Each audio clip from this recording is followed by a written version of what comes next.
தமிழர்களின் number 1 choice Tamil matrimony. அடகில் இருக்கும் தங்க நகைகளை மீட்டு 10 நிமிடங்களில் பிரைம் கோல்ட் ஹப் மூலம் அதிக விலைக்கு விற்க 7997990028 தொடர்பு கொள்ளவும். பௌர்ணமி, அமாவாசை நாட்கள், அந்த நாள்ல போனோம் அப்படின்னா மனதுக்கு ரொம்ப சந்தோஷமா இருக்கும், ஒரு அமைதி கிடைக்கும் அப்படின்னு சொல்லுவாங்க. இந்த பௌர்ணமிக்கும் மனதிற்கும் என்ன சார் சம்பந்தம்? அதாவது ஞானிகள் ரிஷிகள் எதனால அவங்களால எல்லாமே கட்டுப்படுத்த முடிஞ்சது அப்படின்னா கேதுவோட ஆற்றல். அந்த பௌர்ணமி நிலையில நீங்க பாத்தீங்கன்னா ஒரு பௌர்ணமி சந்திரன் போதும் நம்மளோட தோஷத்தை நீக்கிறதுக்கு. அதனாலதான் தொடர்ந்து நம்ம பௌர்ணமியோட வழிபாடு செய்ய செய்ய செய்ய செய்ய நம்மளோட மனம் ஆற்றல் பெறும். இப்போ மிதுன லக்னம்னு வச்சுக்கோங்களேன், இல்ல ரிஷப லக்னம்னு வச்சுக்கோங்க, வாட் எவர் இட் இஸ், அந்த இடத்துல சூரியன் இருந்து அது பௌர்ணமி சந்திரனால பார்க்கப்பட்டதுன்னா அந்த ஜாதகர் ரொம்ப பிரகாசமா இருப்பான். முருகரோட வேல் எடுத்துக்கிட்டீங்கன்னு வச்சுக்கோங்க, இப்படி இருக்குமா, இப்படி இருந்து இப்படி ஷார்ப்பா இருக்குமா, நீங்க நம்மளோட மண்டையை பாருங்க, இப்படிதான் இருக்கும். தபஸை கூர்மையாக்கிறதுக்கு முருகர்கிட்ட ரொம்ப அதிகம். அதனாலதான் சித்தர்கள் ஒன்னு சிவனை கும்பிடுவாங்க, அந்த சிவனை கும்பிட்டுட்டு முருகரை இழுத்து பிடிச்சுப்பாங்க. என்னோட மனதையும் ஒரு சாந்த நிலைப்படுத்தணும் அப்படின்னா நான் என்ன பண்ணணும் அப்படிங்கிற ஒரு விஷயம் இருக்குல்ல சார், அதுதான் கேதுவோட ஆற்றல் ஃபர்ஸ்ட் தேவைன்னு சொல்றப்படுது. மற்றவனை ஃபர்ஸ்ட் கம்பேர் பண்ணாம இருந்துட்டாலே நம்ம நல்லா இருப்போம். பௌர்ணமிக்கு பௌர்ணமி சித்தர் வழிபாடு பண்ணும்போது, சித்தரை சாடும்போது நம்ம தாய் என்ன பண்ணும், இப்படி பொத்தி பார்த்துக்கோம் இல்லையா, இப்படி பார்த்துப்பாங்க இல்லையா, அந்த மாதிரி அதை விட குரு பார்த்து பாராம். அதன் ஆன்மீகம் நேயர்களுக்கு வணக்கம். நான் உங்கள் விஜய் பிரியா. ஆன்மீகம் தொடர்பான சந்தேகங்களுக்கு நம்ம ஒவ்வொரு நாளும் தீர்வு கொடுத்துட்டு இருக்கோம். புதிய முக்கிய நிகழ்வுகளை உடனடியாக தெரிஞ்சுக்கணும் அப்படின்னு நினைச்சீங்கன்னா அதன் சிலையை டவுன்லோட் பண்ணுங்க. அதற்கான லிங்க் வீடியோக்கு கீழே டிஸ்கிரிப்ஷன்ல கொடுத்துருக்கோம். இந்த நிகழ்ச்சியில நம்ம கூட யார் இணைஞ்சிருக்காங்க அப்படின்னு பார்த்தீங்கன்னா நடிகரும் ஆஸ்ட்ரோ பிளானட் அனலைசருமான ஸ்ரீராம் சந்திரசேகர் அவர்கள் தான் நம்ம கூட இருக்கிறாங்க. ஸோ அவங்க கிட்ட நிறைய விஷயங்கள் நம்ம கேட்டு தெரிஞ்சுக்கலாம். வணக்கம் சார். எப்படி இருக்கிறீங்க? ரொம்ப நல்லா இருக்கேன் சார். சார், பொதுவா நம்ம எல்லா விஷயங்களும் பர்டிகுலரா இந்த நாள்ல தான் செய்யணும், இந்த கிழமைகள்ல செய்யணும், இந்த மாதிரியான நேரங்கள்ல இந்த மாதிரியான பூஜைகள் செஞ்சா ரொம்ப நல்லா இருக்கும் அப்படின்னு சொல்லுவாங்க. அதுல முக்கியமாக மெயினா நம்ம பார்க்க வேண்டியது பாத்தீங்கன்னா இந்த பௌர்ணமி, அமாவாசை நாட்கள். அந்த நாள்ல போனோம் அப்படின்னா மனதுக்கு ரொம்ப சந்தோஷமா இருக்கும், ஒரு அமைதி கிடைக்கும் அப்படின்னு சொல்லுவாங்க. இந்த பௌர்ணமிக்கும் மனதிற்கும் என்ன சார் சம்பந்தம்? மனசுங்கிறது ரொம்ப ரொம்ப ரொம்ப ரொம்ப ஆற்றல் அதிகம் அப்படிங்கிறது எல்லாருக்கும் தெரியணும். ஏன்னா மனசுங்கிறது உங்களுக்கு ரொம்ப அலப்பாயிர விஷயம். அதனாலதான் மனசை என்னைக்கும் இது பண்ணாதீங்க அப்படின்வாங்க. அதாவது விதியை மீறினால் மதியை வெல்லலாம், ஆனா மதியை மீறினால் விதியை வெல்லலாம் யாரும் சொன்னதில்லை. அதோட காரணம் என்னன்னு கேட்டீங்கன்னா, விதியை தாண்டி மதி, விதி மீறினால் மதியால நம்மளால வெல்ல முடியும், ஆனா மதியை மீறினா விதியால வெல்ல முடியாது. ஒருநிலைப்படுத்துறதுங்கிறது அதுதான் சொல்லப்பட்டிருக்கு. அதாவது ஞானிகள் ரிஷிகள் எதனால அவங்களால எல்லாமே கட்டுப்படுத்த முடிஞ்சது அப்படின்னா கேதுவோட ஆற்றல். கேதுவோட சம்பந்தம் தான் ஞானம் அப்படின்னு சொல்லப்படுது. அந்த பௌர்ணமி நிலையில நீங்க பாத்தீங்கன்னா என்னத்தான் எங்க அம்பாள், எங்கதான் முருகரோட வழிபாடு நடந்தாலும் நீங்க சரியான ஒரு விஷயம் பாத்தீங்கன்னா இவருக்கு சித்தர்கள் ரிஷிகளுக்கெல்லாம் ரொம்ப அதிகமா இருக்கும். அவங்க அங்க அந்த நேரத்துல ரிஷி சம்பந்தமானவங்க இவங்கெல்லாம் காட்டுல எல்லாம் இருக்கும்போது ரொம்ப வழிபாடு ரொம்ப அதிகமா செய்வாங்க. அதுக்கு காரணம் என்னன்னு பாத்தீங்கன்னா அவங்களோட பவர். அந்த பவர் ரொம்ப ஈர்க்கப்படும். இப்போ மிதுன லக்னம்னு வச்சுக்கோங்களேன், இல்ல ரிஷப லக்னம்னு வச்சுக்கோங்க, வாட் எவர் இட் இஸ், அந்த இடத்துல சூரியன் இருந்து அது பௌர்ணமி சந்திரனால பார்க்கப்பட்டதுன்னா அந்த ஜாதகர் ரொம்ப பிரகாசமா இருப்பான். 12 கட்டத்திலையும் எந்த ஸ்தானம் கெட்டு போயிருக்கோ ஒரு பௌர்ணமி சந்திரனால அந்த ஸ்தானத்தையே சரி பண்ண முடியும். ஒரு பௌர்ணமினா அதாவது அவங்களுக்கு ஏத்த மாதிரி பண்ணணும், அதான் அது மாறுபடும். ஆனா ஒரு பௌர்ணமி சந்திரன் போதும் நம்மளோட தோஷத்தை நீக்கிறதுக்கு. அதனாலதான் தொடர்ந்து நம்ம பௌர்ணமியோட வழிபாடு செய்ய செய்ய செய்ய செய்ய நம்மளோட மனம் ஆற்றல் பெறும். அப்படின்னு சொல்லப்பட்டிருக்கு. மனம்ங்கிறது எந்த திசையிலையும் போகக்கூடாதுன்னு சொல்றதுக்கு தான் பௌர்ணமி வழிபாடு.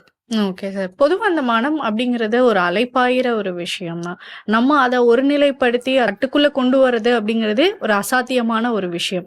ஸோ அதுலேயும் குறிப்பா அந்த பௌர்ணமி அப்படின்னு நம்ம எல்லாருக்குமே நினைவு வரும்போது திருவண்ணாமலை ரொம்ப முக்கியமாக ஞாபகம் வரும். இந்த பௌர்ணமி கிரிவலம் வந்து போனோம்னா மனம் வந்து ரொம்ப அமைதியா இருக்கு, எனக்கு ஒரு நல்ல பீஸ்ஃபுல் கிடைக்குது அப்படின்னு சொல்றவங்க நிறைய பேர் இருக்கிறாங்க. ஸோ அதுலேயும் குறிப்பா முருகர் கோவிலுக்கு பௌர்ணமி அன்னைக்கு போறதும் ரொம்ப விசேஷமாக இருக்கு.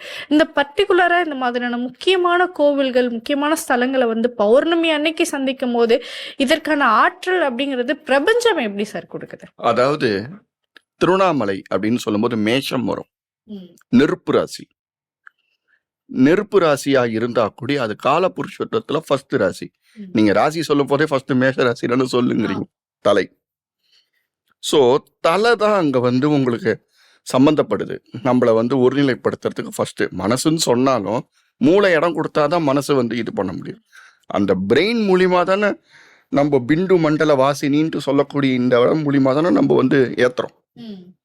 இங்கதானே முடிவு. இங்க குண்டலிலேருந்து வந்தாலும் இங்கதான் முடிவு. ஸோ இங்க சாந்தம் மாட்டிட்டோம்னா எல்லாமே நல்லதாகும். நீங்க பாத்தீங்கன்னா மகரத்திலேருந்து செவ்வாய் 4ஆம் பார்வையா உச்சம் பெற்றிருந்தாருன்னா செவ்வாய் 4ஆம் பார்வையா தன்னோட வீட்டை தன்னே பார்ப்பார். அது செவ்வாயோட திக்பலம் நடக்கக்கூடிய வீடு. அதாவது மேஷத்திலேருந்து 10ஆம் இடம்னு செவ்வாய் வந்ததுன்னா ஒன்று உச்சம், ரெண்டாவது திக்பலம், ஸ்தான பலம்னு சொல்லக்கூடிய, அதாவது ஷட்பலம்னு சொல்லுவாங்க ஜாதகத்துல. ஷட்பலம் தான் முக்கியம். 6 விதமான ஷட்பலம்: ஸ்தானபலம், திக்பலம், திக்பலம், அயனபலம், சேஷ்டபலம், இந்த மாதிரி 6 விதமான பலன்கள் சொல்லப்படுது. இந்த 6 விதமான பலத்துல ஸ்தான பலம்னு சொல்லக்கூடிய ஃபர்ஸ்ட் பலமான நல்ல உச்சம் அடைஞ்சோம், மறைமுக நடையமான திக்பலம் அடைஞ்சு செவ்வாய் 4ஆம் பார்வையாவே பார்க்கப்படுது. அதனால அது திருவண்ணாமலையே சொல்லப்படுது. முருகரோட வேல் எடுத்துக்கிட்டீங்கன்னு வச்சுக்கோங்க, இப்படி இருக்குமா, இப்படி இருந்து இப்படி ஷார்ப்பா இருக்குமா. நீங்க நம்மளோட மண்டையை பாருங்க, இப்படிதான் இருக்கும். யாருக்குமே வந்து இப்படி இருக்காது. இது சூலம் எடுத்துக்கிட்டா இப்படி இருக்கும், ஆனா இது பாருங்க இப்படி இருக்கும். அந்த தபஸை வந்து கூர்மையாக்கிறதுக்கு முருகர்கிட்ட ரொம்ப அதிகம். அதனாலதான் சித்தர்கள் வந்து ஒண்ணு சிவனை கும்பிடுவாங்க, அந்த சிவனை கும்பிட்டுட்டு முருகரை வந்து இழுத்து பிடிச்சிப்பாங்க. ஏன்னா ஸ்தாபனம், அதாவது வந்து பவரை வந்து ஆக்கிரமிச்சுக்கிறதுக்கு, ஆட்சி பண்றதுக்கு முருகரோட பவர் தேவை. Okay sir. இப்போ பொதுவா அந்த ரிஷிகள், முனிவர்கள், சித்தர்கள்லாம் பாத்தீங்கன்னா அவங்களோட மனதை கட்டுப்படுத்துறதுல அவங்க மிகச்சிறந்த கை தேர்ந்தவர்கள் அப்படின்னு நம்ம சொல்லலாம். ஆனா இப்போ நம்ம அன்றாட வாழ்க்கையில வாழக்கூடியவங்களுக்கு வந்து என்னோட ஆசைகளை கட்டுப்படுத்த முடியல, என்னோட கோபத்தை கட்டுப்படுத்த முடியல, என்னால எந்த ஒரு சுக துக்கத்தையும் கண்ட்ரோல் பண்ண முடியல, அதனால நிறைய பிரச்சனைகளை வந்து சந்திக்கிறேன். ஸோ என்னோட மனதையும் ஒரு சாந்த நிலைப்படுத்தணும் அப்படின்னா நான் என்ன பண்ணணும் அப்படிங்கிற ஒரு விஷயம் இருக்குல்ல சார். போதுமன மன்றமே மனம் பொன் போன்றதுன்னு சொல்லுவாங்க. அந்த மாதிரி இப்ப யாருக்கும் இல்லை. இப்போ நீங்க நம்ம இன்னைக்கு ஒரு 10 ரூபா சம்பாதிச்சோம்னா யாருக்கும் அதுக்கு போறல. அதுதான் கேதுவோட ஆற்றல் ஃபர்ஸ்ட் தேவைன்னு சொல்லப்படுது. மற்றவனை ஃபர்ஸ்ட் கம்பேர் பண்ணாம இருந்துட்டாலே நம்ம நல்லா இருப்போம். இது 2வது விஷயம். வீட்டில் நம்ம எந்த சமயத்துல எழுந்துக்கணும்னு முதல்ல இருக்கு. எல்லாருமே வந்து காலையில அட்லீஸ்ட் 5 to 6க்குள்ளேயாவது எழுந்துக்கணும். ஆனா இப்பெல்லாம் பாத்தீங்கன்னா நைட்டு 1 மணி வரைக்கும் வேலை பார்த்துட்டு மார்னிங் 10 o'clock எழுந்துக்கிறாங்க. ஞானிகள் ரிஷிகள் என்ன சொல்லப்பட்டிருக்காங்க அப்படின்னா, ஞானிகள் ரிஷிகள்லாம் ஒரு வேளை தான் சாப்பிடுவாங்க. எப்போ சாப்பிடுவாங்க அப்படின்னு கேட்டிங்கன்னா, உச்ச சூரியன் நிற்கும் போது அந்த நேரத்தில் சாப்பிட்றதோட சரி.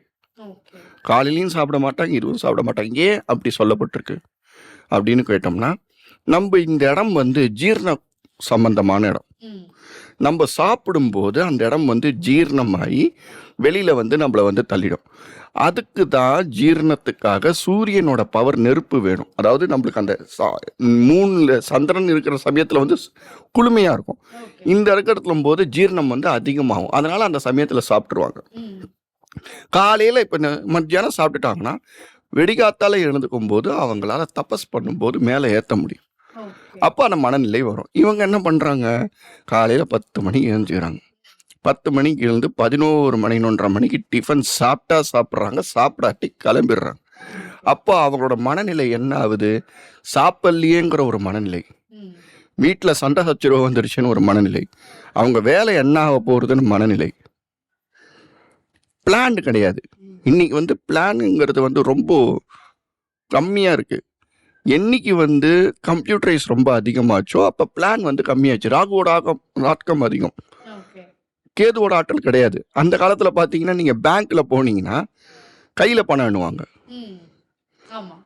நீங்கள் வேற ஏதாவது ஒரு இது கொடுக்கணும்னா ஸ்லிப் எடுத்து பார்ப்பாங்க. இப்போ அப்படி கிடையாது. பணம் மிஷினு. ஏன்னா ஏதாவது நீங்கள் இமெயில் பண்ணாதான் இப்போ லெட்டரு, இப்போ நீங்கள் இன்விடேஷனே வாட்ஸ்அப்பு.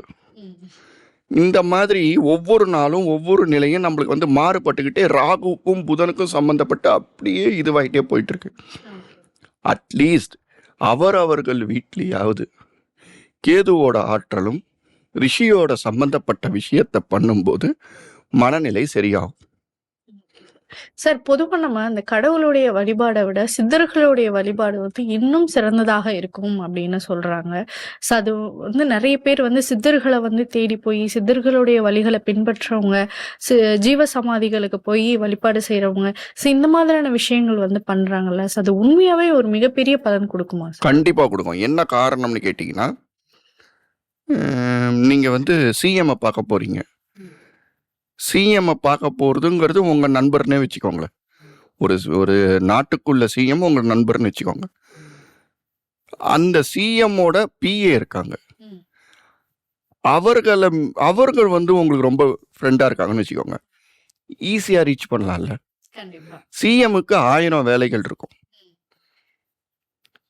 ஆனா சிஎம் என்ன சொல்லணுங்கிறது பிஏவால தான் சொல்ல முடியும். ஏன்னா அவருக்கு தெரியாது என்ன வேலை பண்ண போறாரு.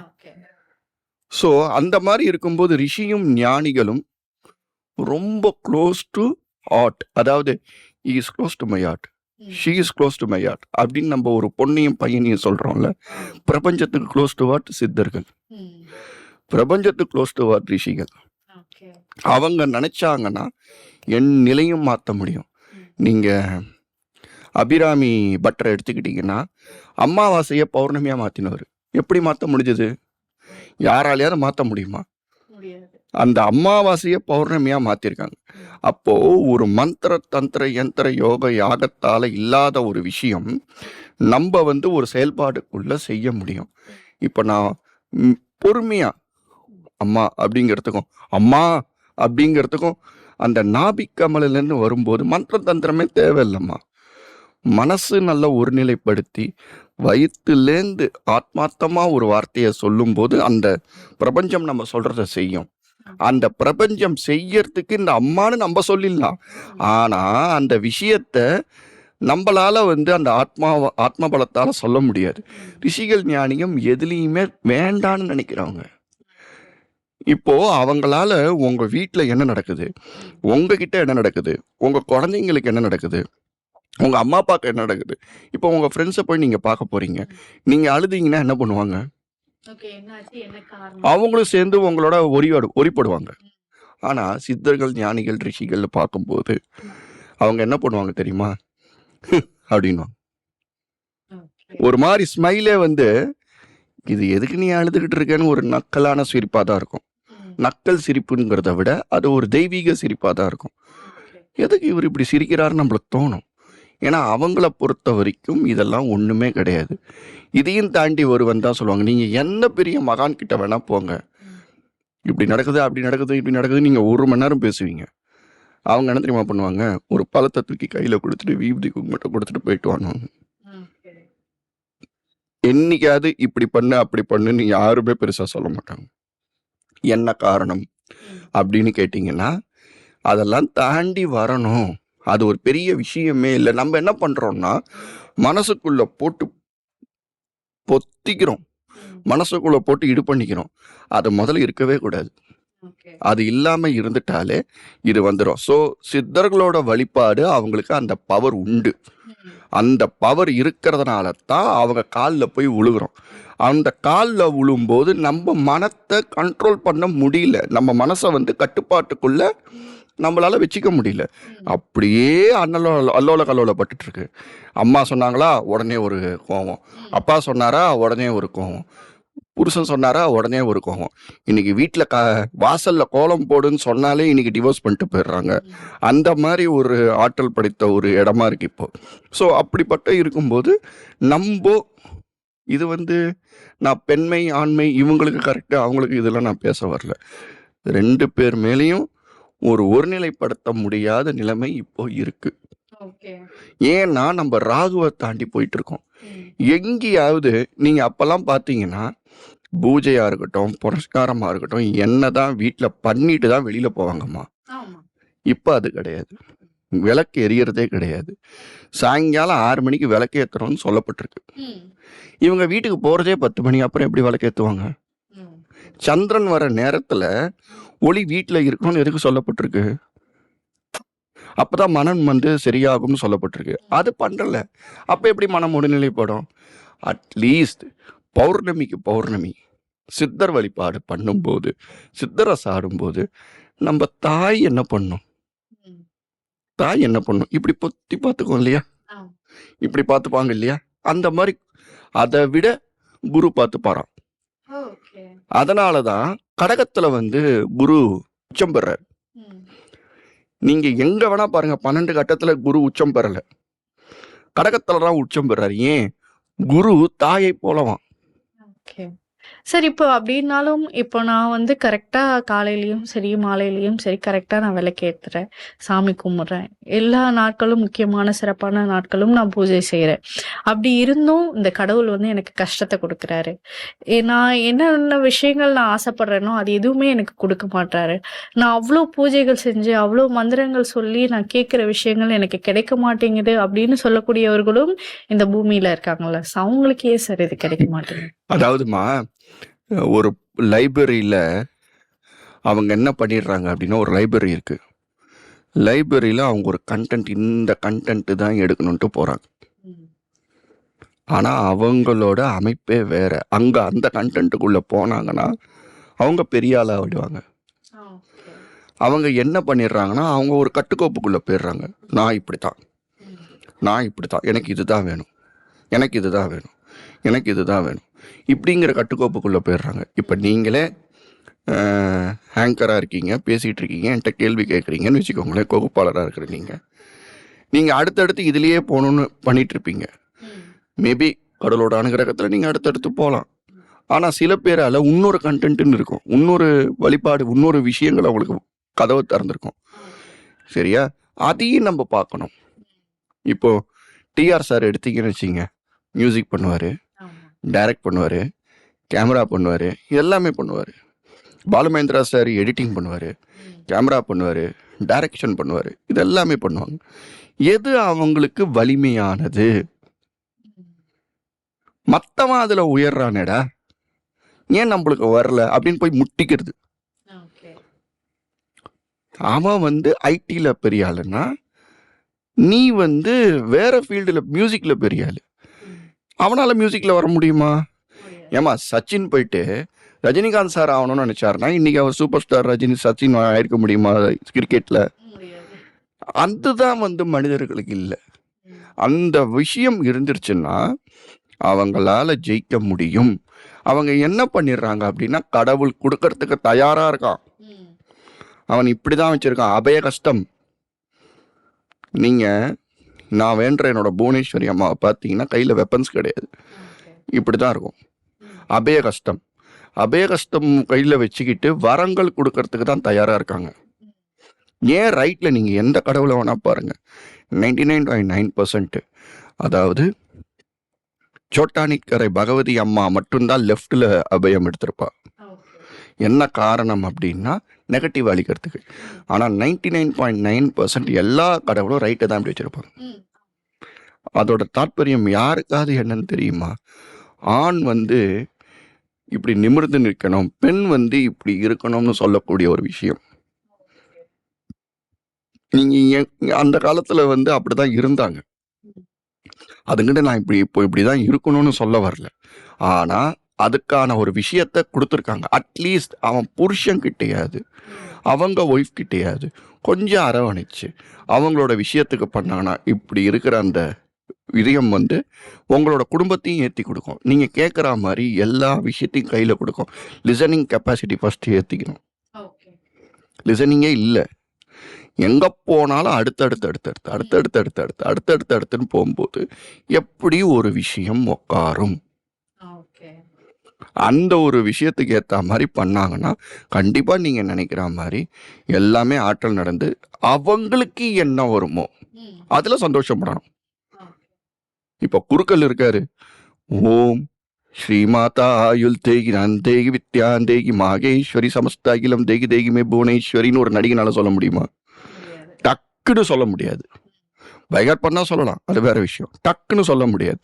எந்த ஸ்லோகத்தை எது சொன்னாலும் காயத்ரி ஜபத்தில் கூட இப்போல்லாம் வந்து என்ன ஆகுது, காலிங் பெல்ல வைக்கிறாங்க.